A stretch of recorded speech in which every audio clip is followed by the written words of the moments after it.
Gua Madai terletak 13 km dari Pekan Kunat, lokasi penuaian sarang burung yang diwarisi masyarakat Daan di pantai timur Sabah. Gua ini dijaga oleh golongan pewaris Gua Madai dengan diselia Jabatan Hidupan Liar Sabah sebagai agensi yang melaksanakan kegiatan mengutip sarang burung. Merangkumi 4 ruang utama berketinggian antara 10 meter hingga 50 meter, 4 pintu gua dan 9 lubang di seling gua menjadi laluan burung layang-layang. Kisah Gua Madai, misteri kepala kambing, wanita di Gua Madai. Terserempak wanita misteri berambut panjang dan berpakaian serba hitam di pintu gua. Selain kelibat kepala kambing bertengger atas batu, pasti meremangkan bulu rumah sesiapa saja yang berdepan di situasi itu di Gua Madai. Kejadian aneh dan penuh mistik itu juga dikatakan hanya disedari orang tertentu, sekaligus mengundang pelbagai andaian berhubung kewujudan penunggu gua dan alam gaib yang dikatakan wujud di situ.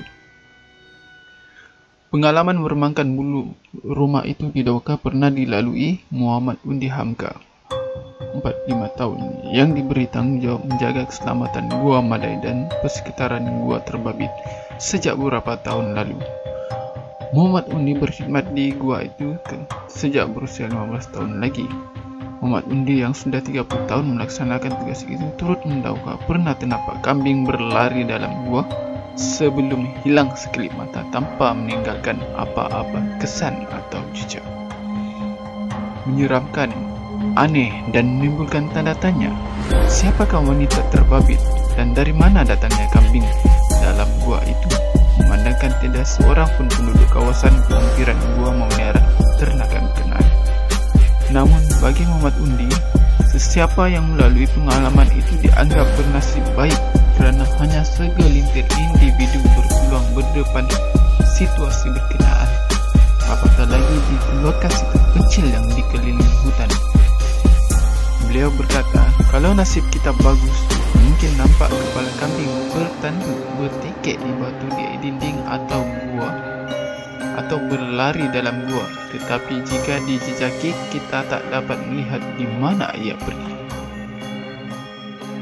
Di pintu gua pula, kalau nasib kita bagus, ada kalanya terserempak dengan perempuan berambut panjang dengan pakaian serba hitam duduk di atas batu.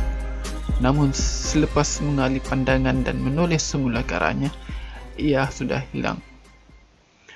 Menceritakan pengalaman sepanjang bertugas, beliau mendakwa pernah terserempak wanita misteri dan kambing di gua itu 2 kali dengan lokasi penemuan di tempat yang sama. Saya berjalan seperti biasa saja ketika masuk gua apabila terserempak dengan perempuan berpakaian hitam dan tidak rasa takut. Dia seperti orang biasa, tetapi kemunculannya hanya sekelip mata dan saya percaya ia adalah penunggu di gua ini, katanya. Beliau mendakwa masyarakat Idahan percaya gua itu ada penunggu dan dihuni makhluk gaib seperti mereka.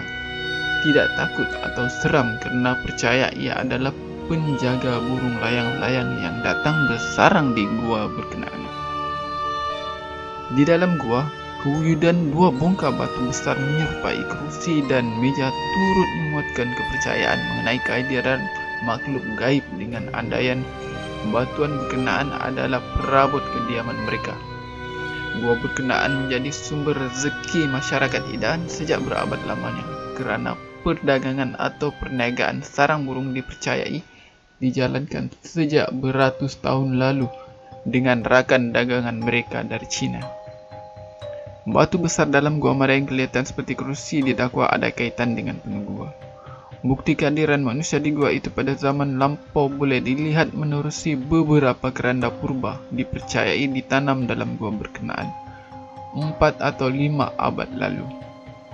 Muhammad Undi berkata, keranda purba di gua berkenaan dipercayai milik nenek moyang masyarakat Idahan yang bergantung kepada gua atau dipanggil Agop sebagai tempat berlindung dan mencari rezeki. Berdasarkan cerita diwarisi daripada generasi lama Idahan, pahlawan itu menemui Gua Madai ketika mengejar seekor payau, iaitu rusa yang warnanya keemasan. Katanya, beliau berkata kesan tapak kaki pahlawan itu payau dan rujak atau tombak yang digunakan untuk berburu dapat dilihat di permukaan batu berhampiran anak sungai Madai dalam gua berkenaan. Namun, tanpa bukti mungkin sukar untuk mempercayai, tetapi itulah misteri yang disampaikan dari mulut ke mulut masyarakat kampung berkenaan. Tetapi yang hairannya, ia tidak menimbulkan ketakutan kepada mereka. Terima kasih kerana menonton. Dapatkan info video terkini Okunan dengan tekan butang subscribe dan loceng di bawah. Terima kasih.